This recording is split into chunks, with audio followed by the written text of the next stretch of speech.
నమస్తే, welcome to Telugu రాజ్యం. ప్రస్తుతం మనతో పాటు ఉన్నారు ప్రముఖ సోషల్ యాక్టివిస్ట్ కృష్ణకుమారి మ్యామ్. ఆమెతో మాట్లాడే ప్రయత్నం చేద్దాం. నమస్తే మ్యామ్. నమస్తే. బాగున్నారా మ్యామ్? ఇప్పుడు సినిమా ఇండస్ట్రీలో చూసుకుంటే స్టార్ హీరోయిన్స్ అందరూ పెళ్ళైపోయిన వాళ్ళని ప్రేమిస్తుంటున్నారు. అంటే ఇప్పుడు శ్రీదేవి దగ్గర నుంచి ఇప్పుడు సమంత వరకు. ప్రస్తుతం సమంత టాపిక్ చాలా హాట్ టాపిక్గా మారిపోయింది. రాజ్ నెడుమూరి ఈయనతో ఏదో రిలేషన్ ఉంది అని చెప్పేసి, అసలు ఏది నిజమంటారు? నిజంగానే వీళ్ళిద్దరి మధ్య ఏమైనా నడుస్తుందంటారా? నేను నడుస్తుందని నేనేం చెప్పలేను కానమ్మా, టాక్స్ అయితే ఉన్నాయి. భార్యకి కూడా విడాకులు ఇవ్వబోతున్నాడు అని చెప్పి తెలుస్తుంది. ఆమె 100 కోట్లు డిమాండ్ చేస్తుంది అల్మనీ కింద అని మాట్లాడుకుంటున్నారు. ఏదేమైనప్పటికీ ఇవి మట్టుకు అంత హర్షణీయమైన విషయాలు అయితే కాదు. కొంతమంది తగాదాలు పడి భార్యలను వదిలించుకునే వాళ్ళు ఉన్నారు. సామరస్యపూర్వకంగా సెటిల్ చేసుకుని ఇంకొక రిలేషన్లోకి వెళ్ళి పెళ్లి చేసుకునే వాళ్ళు ఉన్నారు. ఇలా రకరకాలు ఉన్నారు. ఏది ఏమైనప్పటికీ మన భారతదేశంలో హిందూ వివాహ చట్టం ప్రకారం ఒక భార్య ఉండగా ఇంకొకరిని పెళ్లి చేసుకోవటానికి వీల్లేదు. మామూలుగా అయితే సహజీవనం చేయడానికి కూడా వీల్లేదు ఒకప్పుడు. ఈ మధ్యకాలంలో ఏవో చట్టాల్లో కొంచెం తింగర మార్పులు వచ్చి సహజీవనం చేయొచ్చు అని చెప్తున్నారు. కానీ సహజీవనం చేయడానికి ఎలిజిబిలిటీ ఏంటి, అర్హత ఏంటి అని కనుక చూసుకుంటే కనుక ఏ బంధంలో లేని ఒక పురుషుడు, ఏ బంధంలో లేని ఇంకొక స్త్రీ సహజీవనం చేయవచ్చు. కానీ భార్యతో రిలేషన్ కట్ అవ్వకుండా, అంటే విడాకులు తీసుకోకుండా, ఆ వివాహం రద్దు కాకుండా ఇంకొకరితో సహజీవనం చేయటం కూడా కరెక్ట్ కాదు. ఇది ఇంకా నిర్వివాదాంశం. దీని గురించి ఇంకొక చర్చ లేదు. కానీ చాలామంది చేస్తుంది ఏంటి అంటే, భార్య ఉండగానే ఇంకొక స్త్రీతోటి సంబంధం కొనసాగిస్తూ ఆ సంబంధాన్ని చాలా బాహాటంగా మీడియా హౌస్లకు కూడా బుద్ధి జ్ఞానం లేకుండా వాళ్ళని బాగా అసలు వీళ్ళకి పెళ్ళే కాలేదు, మీరు పిల్లల్ని ఎప్పుడు కంటారు అని అడుగుతున్నారు. ఇది చాలా బాధాకరమైన విషయం. అసలు జర్నలిజం అంటే ఏంటి, జర్నలిస్టులు అంటే ఏంటి?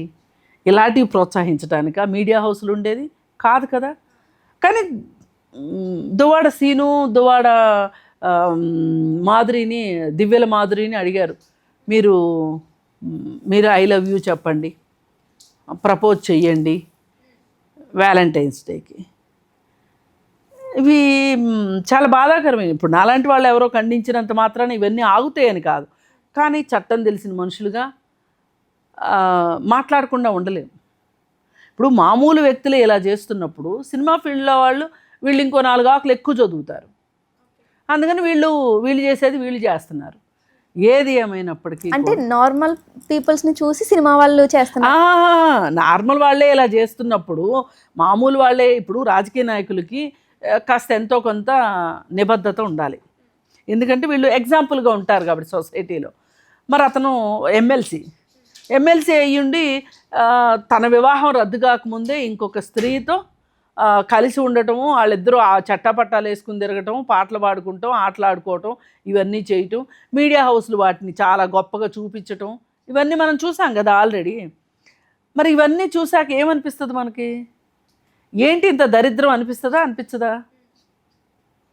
ఇంత దరిద్రం అవసరమా అనిపిస్తుందా లేదా? కానీ మీడియా హౌస్లు చేసినాయి. సరే, ఇప్పుడు ఈ రాజకీయ నాయకుల్లో అందరూ చేస్తారని కాదు, అది అలా ఉంటే ఇప్పుడు ఈ సినిమా వాళ్ళ విషయంకి వచ్చేసరికి ఈ సినిమా వాళ్ళ విషయం కూడా అంతే. అదేదో గొప్ప విషయం అన్నట్లు వీళ్ళు ప్రచారాలు చేస్తూ ఉంటారు. అదేమన్నా గొప్ప విషయమా? కాదు. మనకు కావాల్సింది గాసిప్. అందుకని మాట్లాడేస్తాం. పైగా ఇది వాళ్ళ కొత్త కూడా కాదు. ఎప్పటి నుంచి? మీనా కుమారి వాళ్ళప్పటి నుంచి ఉన్నది ఇది. పెళ్ళైన వాళ్ళతోటి వాళ్ళని ఇష్టపడటం, పెళ్ళైన వాళ్ళని ఇష్టపడితే ఆ కుటుంబంలో ఆ భార్యలు బాధపడటం, ఆ తర్వాత వాళ్ళని నయానో భయానో బెదిరించి వాళ్ళని ఒప్పించి వీళ్ళు అధికారికంగా పెళ్లి చేసుకోవడం. ఇప్పుడు కృష్ణా విజయ నిర్మల గారు వాళ్ళు చేసుకున్నారన్నా, లేకపోతే జావేద్ అఖ్తరు చేసుకున్నారు అన్న, ఇంకా చాలామంది అసలు హిందీ ఫీల్డ్లో కూడా ఇప్పుడు మీరు ఇందాక అన్నారు శ్రీదేవి, బోనీ కపూర్, చాలామందికి అనిపిస్తుంది అసలు ఇప్పుడు ఎందుకు రెండో పెళ్లి వాళ్ళని వీళ్ళు ఎందుకు సెలెక్ట్ చేసుకుంటారు అని అంటే, జయప్రద కూడా అంతే, శ్రీకాంత్ నహతానే, ఇట్లా చాలా ఉన్నాయి చెప్పుకోవాలి అంటే. అయితే ఇప్పుడు సమంత నాగ చైతన్య విషయం వచ్చినప్పుడు నిర్ద్వందంగా అందరూ సమంతాని ట్రోల్ చేసిన సందర్భంలో నేను కొంచెం విభిన్నంగా, ఇప్పుడు ఒక పెళ్ళిని కాదనుకునే హక్కు ఎవరికైనా ఉంటుంది, ఆమెకు ఆ స్వేచ్ఛ స్వాతంత్రం లేదు అనడం చాలా తప్పు.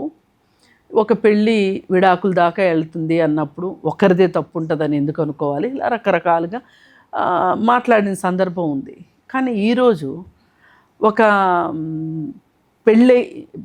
పెళ్ళి బంధంలో ఉన్న వ్యక్తితోటి మీ సాన్నిహిత్యాన్ని మటుకు హర్షించే విషయం కాదు. ఎందుకంటే ఆ కుటుంబంలో ఆ భార్యకు ఉన్న హక్కులు ఏమవుతాయి, ఆ భార్య మానసిక పరిస్థితి ఏంటి, ఆమె భావోద్వేగాల సంగతి ఏంటి, అలాగే వాళ్ళకి పిల్లలు ఉంటే వాళ్ళ పరిస్థితి ఏంటి, ఇలా ఎన్నో ఆలోచించాల్సిన అవసరం ఉంటుంది. అంటే చాలా మామూలుగా దీన్ని తీసేసుకుని ఇదేదో మనం కొత్త ఫర్నిచర్ మార్చినట్లు మనుషుల్ని మార్చడం కుదరదు, ఒక ఇంట్లో నుంచి ఇంకో ఇంట్లోకి మారినట్లు. మరి ఆ భార్య మనోభావం సంగతి ఏంటి? అతనికి ఒక భార్య ఉంది కదా, ఒక కూతురు ఉంది. అంటే అమ్మ ఇప్పుడు సోషల్ మీడియాలో ఈ వీళ్ళు పెడుతున్న ఫొటోస్ అవి ఏవైతే ఉన్నాయో వాటి వల్ల ఇంకా ఫిక్స్ అయిపోయారా వీళ్ళిద్దరూ ఇంకా ప్రేమించుకుంటున్నారు, ఫ్యూచర్లో పెళ్లి చేసుకోబోతున్నారని? అంటే మామూలుగా ఒక రూమర్ వచ్చినప్పుడు ఖండిస్తారు జనరల్గా, వీళ్ళు ఖండించలేదు.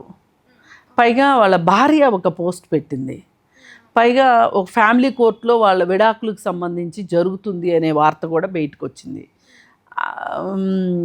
మరి అలాగే ఈవిడ మొన్న ఈ మధ్య తిరుపతి వెళ్ళిన సందర్భంగా వాళ్ళ ఇంటికి కూడా, రాజు వాళ్ళ ఇంటికి కూడా వెళ్ళింది అని, ఇవన్నీ కొంచెం నిప్పులేంది పొగరాదు కదా అంటారు కదా, అట్లాగే అంత ఆరోగ్యకరమైన విషయం అయితే కాదు. మనం చట్టాన్ని గౌరవించాలి, చట్టంతో పాటుగా మనుషుల మనోభావాల్ని వాళ్ళ భావోద్వేగాల్ని కూడా గౌరవించాలి. మరి ఆ రెండు ఇక్కడ జరిగినట్లుగా అనిపించట్లేదు. ఏది ఏమైనప్పటికీ మేము ఒక నిర్ణయానికి వచ్చాము, దేన్నైనా ఎదిరిస్తాము అనే పరిస్థితిలో వీళ్ళు ఉన్నారు అనిపిస్తుంది. ఓకే, అంటే వీళ్ళిద్దరు రిలేషన్ వల్లే అక్కడ విడాకులు అనేవి వాళ్ళు కోర్టులో, అంటే అది తెలియదు. వరుసగా ఈమెతోటి అసైన్మెంట్స్ చేస్తున్నాడు కాబట్టి వాళ్ళిద్దరి మధ్యలో గొడవలు వచ్చినాయి అని చెప్పి, ఇవన్నీ ఎవరు ఫస్ట్ హ్యాండ్ ఇన్ఫర్మేషన్ ఏమీ లేదు, మీడియాలో వచ్చినాయే మళ్ళీ అందరూ ఏర్చి కూర్చొని ఎవరి మాలాళ్ళు కడుతున్నారు. ఎవరికి ఫస్ట్ హ్యాండ్ ఇన్ఫర్మేషన్ లేదు, వీళ్ళు ఏదో ప్రెస్ మీట్ పెట్టి చెప్పింది లేదు, వీళ్ళిద్దరూ చెప్పలేదు కదా ప్రెస్ మీట్ పెట్టి, ఎవరికి వాళ్ళు అనుకోవడమే కదా. నేననేది ఏంటంటే అందులో వాస్తవం ఉన్నా వాస్తవం లేకపోయినా ఏది ఏమైనా సరే ఇక్కడ ఆలోచించాల్సింది ఏంటి అంటే, ఒక బంధంలో ఉన్నప్పుడు ఇంకొక బంధంలోకి వెళ్ళాలి అనుకుంటే ఈ పాత బంధాన్ని పూర్తిగా రద్దు చేసుకున్న తరువాత మాత్రమే కొత్త బంధంలోకి వెళితే విమర్శకుల నోటికి పని చెప్పని వాళ్ళు అవుతారు. ఇప్పుడు ఎవరైనా మాట్లాడతారు. నిన్న మొన్నటిదాకా సమంత సినిమాల గురించి మాట్లాడుకున్నారు, సమంత అనారోగ్యం గురించి మాట్లాడుకున్నారు, సమంత ఐటమ్ సాంగ్ చేసిందని అదొకటి మాట్లాడుకున్నారు, అన్నీ మాట్లాడుకున్నారు. అటన్నీ ఒక ఎత్తు. నాగ చైతన్య మోసం చేశాడు, సమంతతోటి పెళ్ళి రద్దు కాకముందే శోభితతోటి అతను రిలేషన్లో ఉన్నాడు, ఇవన్నీ మాట్లాడుకున్నాం. సరే అవన్నీ అయిపోయినాయి. ఈరోజు సమంత గురించి కూడా శోభిత గురించో లేకపోతే నాగ చైతన్య గురించో మాట్లాడుకోవాల్సి రావటం, అయ్యో పాపం ఆ రోజు శోభితతోటి అతని రిలేషన్లో ఉంటే సమంత ఎంత బాధపడిందో కదా అని మాట్లాడుకున్న విషయం, ఇవాళ రాజు వైఫ్ గురించి మాట్లాడుకోవాల్సి వస్తుంది కదా. అవునవును.